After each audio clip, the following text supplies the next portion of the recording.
ஸ்ரீ ராமஜெயம். ஸ்ரீ ரேணுகாதேவி தல்லி பாத நமஸ்காரங்கள். ஸ்ரீ ரேணுகாதேவி தல்லி சரித்திரம். அத்தியாயம் 2. இந்திர சபையின் சிறப்பு. சுதர்மை என்ற பெயர் கொண்ட இந்திர சபை 150 யோசனை நீளமும் 100 யோசனை அகலமும் 5 யோசனை உயரமும் உள்ளதாய் 1000 கிரணங்களை கொண்ட சூரியன் போல் பிரகாசித்தது. இந்திரனுக்கு வேண்டும் இடத்திற்கு போகும்படி ஆகாயத்தில் சஞ்சரிக்கும் திறன் கொண்டது. மிகுந்த புண்ணியம் செய்தவர்களுக்கேயன்றி மற்றவர்களால் பார்க்கக்கூட இயலாதது. பல்வேறு திவ்ய ஆசனங்களுடன் நடுவில் அற்புதமாய் சிங்காசனம் ஒன்றும் அங்கே அமைந்துள்ளது. அச்சபையில் இருப்பவர்களுக்கு மூப்பு, சோகம், மோகம் முதலான துன்பங்களில் ஒன்று கூட அண்டாது. யாவரும் திவ்யாபரண வஸ்திரங்களினால் அலங்காரம் செய்யப்பெற்று திவ்ய கந்த மாலை அணிந்து மகா வினோதமாய் இருப்பார்கள். பூலோக வாசிகள் அனைவரும் பல தவங்கள் செய்து அடைய வேண்டிய மறுமை பயன் இதுவே என எண்ணி வியக்கும்படி அமைந்தது அச்சபை. சப்த மருத்துக்கள், துவாதச ஆதித்தர், விஸ்வே தேவர், அஸ்வினி தேவதைகள், ஏகாதச ருத்ரர், சப்த ரிஷிகள், பிரகஸ்பதி தேவர், சுக்ராச்சாரியார் முதலான சகல பரிசனங்களும், கந்தர்வர், சத்தர், சாத்கதியர், கிண்ணரர், கிம்புருடர், விச்சாதரர் முதலான சகல தேவகணங்களும் பராசரர் முதலான முனிவர்களும் சூழ்ந்திருக்க, ரம்பை, மேனகை, ஊர்வசி, திலோத்தமை போன்ற அப்சர ஸ்திரீகள் நடனமாட, விசுவாகை, சித்திரசேனன் முதலான கந்தர்வர்கள் யாழிசைத்து பாட, தேவேந்திரன் சசிதேவியுடன் குழு வீற்றிருந்தான். அச்சபையில் சில பட்சிகளோடு பட்சி இனங்களுக்கு தலைவனாகிய கருட பகவான் இந்திரனுக்கு வணக்கம் தெரிவித்து முறையிட்டார். தேவேந்திரா, பூலோகத்தில் அநேக ஆண்டுகளாக உள்ள ஒரு பிரம்மாண்டமான ஆல விருட்சத்தில் எக்குறைவும் இன்றி பல்லாயிரக்கணக்கான பட்சிகள் வாழ்ந்து வந்தன. இன்று மானுடன் ஒருவன் அம்மரத்தை வேரோடு வெட்டி வீழ்த்தியதால் ஆயிரக்கணக்கான பட்சிகள் மடிந்தன. எஞ்சியுள்ள பறவைகள் இருக்க இடமின்றி தவிக்கின்றன. இதைப்போல் பூலோகத்தில் இவைகளுக்கு இனி ஒரு இடம் கிடைக்குமா? மகா பாவம் செய்த அவனை தண்டித்து அப்பறவை இனங்களை காப்பாற்ற வேண்டும் என்றார். அப்பொழுது முற்றும் அறிந்த முழு ஞானியாகிய நாரத மகா முனிவர் தேவேந்திரனிடம் முன் நடந்த விவரத்தை கூறி, நான் சொன்ன குறிப்பை மறந்ததால் இந்த நிலை ஏற்பட்டது. ருசிக தம்பதிகளை மன்னிக்க வேண்டும் என்றும் கேட்டுக்கொண்டார். பசுக்கள் ருசிகர் யாகத்தை அழித்தல் கருடன் முறையிட்டதையும் நாரதர் வேண்டியதையும் கேட்ட தேவேந்திரன் 4 வேதங்கள், 6 சாஸ்திரங்கள், 64 கலைகள் போன்றவற்றை கற்றுணர்ந்த ருசிகர் இந்த பட்சிகளை கொன்றதால் அவர் செய்யும் யாகம் பயனில்லாமல் போகட்டும் என்று கூறினார். மேலும் அவன் நந்தி பகவானை அழைத்து, இப்பொழுதே நீங்கள் பூலோகம் சென்று அவர் செய்யும் யாகத்தில் வளரும் பயிர் கதிர்களை தின்று வாருங்கள் என்று கூறி அனுப்பினார். நந்தி பகவான் உடனே 1,12,000 பசுக்களை சிருஷ்டித்து பூலோகம் சென்றார். தேவேந்திரனும் பட்சிகளும் ஆறுதல் கூறி அவற்றை அனுப்பி வைத்தார். ருசிகர் அந்த ஆல விருட்சத்தில் கலப்பை செய்து தனது தோளில் வைத்து எடுத்துக்கொண்டு தமது ஆசிரமம் வந்து சேர்ந்தார்.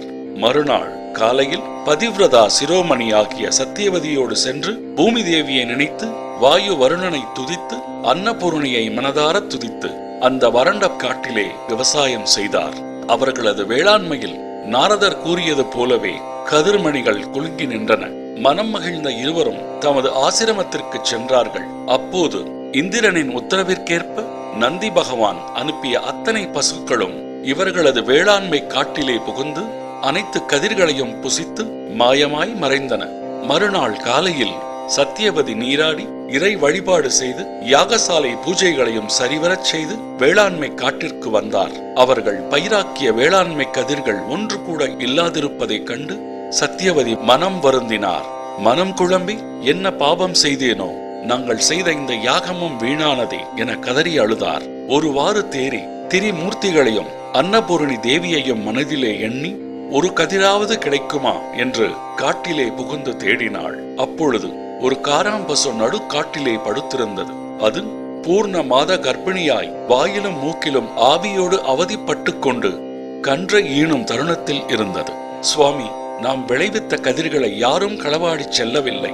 இங்கே ஒரு காராம்பசு வயிறு நிறைய தின்று நடப்பதற்கும் முடியாமல் நடுக்காட்டிலே படுத்து கிடக்கிறது. ருசிகரிடம் உரத்த குரலில் கூறினார், அடங்காத கோபம் கண்ட ருசிகர், நான் செய்த யாகத்தை அழித்தாயே என்று கூவிக்கொண்டு கண்கள் சிவக்க பற்களை கடித்துக் கொண்டு கையில் கிடைத்த பொருளால் அடிவயிறு என்று பாராமல் அப்பசுவை அடித்தார்.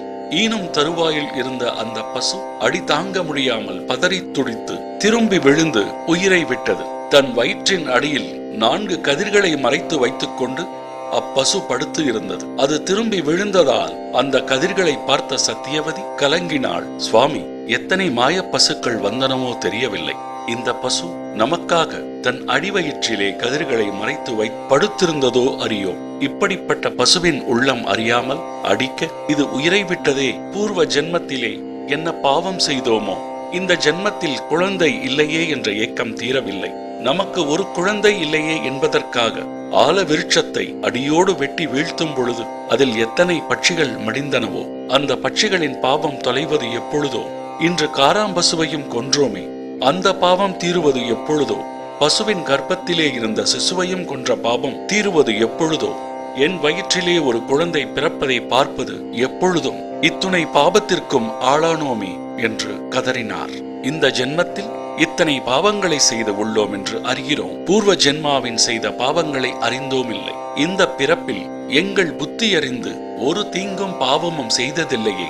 இந்த பிறப்பில் இல்லாவிட்டாலும் முற்பிறப்பிலே என்று பாடத் துவங்கினார். நல்லோர் மனத்தை நடுங்கச் செய்தேனோ, வலிய வழக்கிட்டு மானம் கெடுத்தேனோ, தானம் கொடுப்போரை தடுத்து நின்றேனோ, கலந்த சிநேகரை கலகம் செய்தேனோ, மனமொத்த நட்புக்கு வஞ்சகம் செய்தேனோ, ஏழைகள் வயிறு எரியச் செய்தேனோ, தருமம் பாராது தண்டம் செய்தேனோ, மண்ணோரம் பேசி வாழ்வழித்தேனோ, பொருளை இச்சித்து பொய் சொன்னேனோ, வரவு போக கொளிய வழி அடைத்தேனோ, வேலையிட்டு கூலி குறைத்தேனோ, பசித்தோர் முகத்தை பாராதிருந்தேனோ, இறப்போர்க்கு பிச்சை இல்லை என்றேனோ, கோள் சொல்லி குடும்பம் கலைத்தேனோ, நற்றாற்றில் கையை நழுவ விட்டேனோ, கலங்கி ஒளிந்தோரை காட்டிக் கொடுத்தேனோ, காவல் கொண்டிருந்த கண்ணியை அழித்தேனோ, கற்றவர் தம்மை கடுகடுத்தேனோ, பெரியோர் பாட்டில் பிழை சொன்னேனோ, பக்ஷியை கூண்டில் பதைக்க அடைத்தேனோ, கன்றுக்கு பாலூட்டாது கட்டி வைத்தேனோ, ஊன் சுவை உண்டு உடல் வளர்த்தேனோ, கல்லும் நெல்லும் கலந்து விற்றேனோ, அன்புடையவர்க்கு துன்பம் செய்தேனோ, குடிக்கின்ற நீருள்ள குளம் தூர்த்தேனோ, வெயிலுக்கு ஒதுங்கும் விருட்சம் அளித்தேனோ, பகை கொண்டு அயலோர் பயிர் அளித்தேனோ, பொது மண்டபத்தை போயிடித்தேனோ, சிவனடியாரை சீறி வைத்தேனோ, தவன் செய்வோரை தாழ்வு சொன்னேனோ, சுத்த ஞானிகளை தூஷணம் செய்தேனோ, தெய்வம் இகழ்ந்து சிறுக்கடைந்தேனோ, என்ன பாவம் செய்தேனோ, இன்னதென்று அறியேனே என்று தம்பதிகள் இருவரும் புலம்பி தவித்தனர். மனம் கலங்கி நொந்த சத்தியவதி அந்த 4 கதிர்களை விரல் நகங்களினால் அறுத்து அதை எடுத்து வந்தார். தனது ஆசிரமத்திலே சமஸ்த தேவதைகளையும் நினைத்து வணங்கினாள். அதை கையிலே தேய்த்து மணிகள் ஆக்கினாள். சிறிய பாத்திரத்தில் அதை அமுதாய் ஆக்கினாள். 12 வகை பதார்த்தங்களும் தயார் செய்தாள். சகல லோக சிவ பக்தர்களையும் அழைத்து அவர்களுக்கு அவற்றை உணவாக படைத்தார். அப்பொழுது வாயு பகவான் வருண தேவனிடம், பக்ஷியை கொன்ற பாவம், பசுவை கொன்ற பாவம், சிசுவை கொன்ற பாவம் எனும் இந்த 3 பாவங்களையும் இவர்கள் செய்துள்ளனர்.